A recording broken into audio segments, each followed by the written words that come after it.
Hey guys, so this is going to be a review of Beetlejuice. I was so excited to see this film. Like, you don't understand. I was ready. I literally got brought a beaded bracelet, like a Beetlejuice beaded bracelet. You'll see it anyway, but you will only see kind of the half of it, and with a little style of Hello Kitty as Beetlejuice. Anyway, so as I said, really excited. Going into it, I'm just there for the hype, to be fair. It's one of those movies where it didn't need a sequel. Beetlejuice did not need a sequel. I'm glad some of the old cast come back. I'm glad Michael Keaton, they kept Michael Keaton to come back as Beetlejuice, because I don't think any other, when you see a character, when someone plays a character, you don't see anyone else being able to fill those boots. That's what I see with the character Beetlejuice. So I'm glad they brought him back. So I'm going to try not to give too much away. I did see a trailer of this in the cinema when it was first announced. I can't remember what was in the trailer, so I'm going to try and describe the film as a minimum, but it as minimal of spoilers as I can.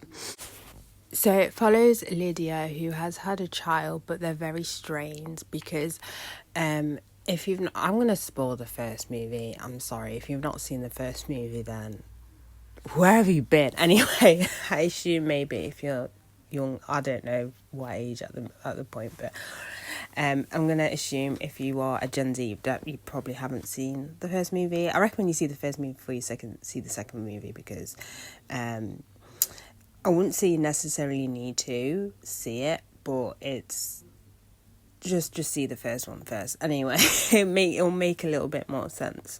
But anyway, so it follows Lydia. So as you knew from the first movie, she's the one who saw the ghosts, and basically she sees ghosts, and she decides to kind of capitalize that, and she does like a TV kind of show where it's a bit like ghost hunters, the modern day, let's go into their spooky house and see stuff, but you can tell she's kind of like struggling with the situation, because she has panic attacks, and basically she senses that Beetlejuice has come back, and then so her daughter doesn't believe her, and she thinks she's just kind of she just thinks she's just making money off of people. She doesn't think, it's real. Obviously, in this movie, she finds out, actually, her mother was telling the truth.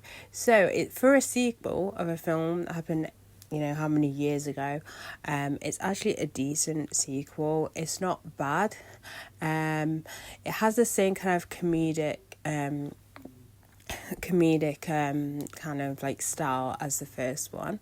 I thought maybe they'll bring it down a little bit just because of the wokeness and the woke kind of thing, but they didn't. It is rated 12A. When I went to see this, it was young kids, and I'm not saying you're a bad parent, but maybe not bring your 8-year-old kids to see it. There's innuendos in there, and I wouldn't say it was horror, but for an 8-year-old, I mean, that'd freak me out. I don't know. I know kids are kind of a bit different and stuff, and they're more kind of resistant and stuff like that, but personally I wouldn't take my 8-year-old. I mean, it could be parents that haven't seen the original, but personally again, it's kind of that situation. It's a 12A, but maybe not take your 8-year-old to see it. 12A is more so kind of under 12, maybe 11, 10. I'm just pointing that out there. Maybe not bring your 8, or she may have even been younger than 8. To be fair, could have been 7, 8, 7. Just don't, just don't. Again, I'm not being judgy or anything, but I wouldn't. It's up to you. Obviously, you're a parent, you judge on stuff like that, but I personally wouldn't. So overall, it's a film that didn't need a sequel. I mean, it's a good film. I don't give too much away, but oh my days, I'm not going to give it away. But something comes back, like the whole kind of. So if you've seen the first one, the pinnacle kind of moment, and the outfit, let's say, it comes back again, and I don't know. because I really like that outfit anyway. But yeah, that was a slight spoiler of what I'm talking about. But overall, if you're a fan of Beetlejuice, you're gonna like it. I'd recommend you see it. It's one of those films where it's good. I wouldn't say like it's amazing we needed the sequel, because we didn't really need the sequel as such. I rate it 7.5 out of 10. It's a decent film. It's not a bad film. There's some funny parts in it. I feel like I was the only one laughing in the cinema, but you know, there was some parts I found was funny.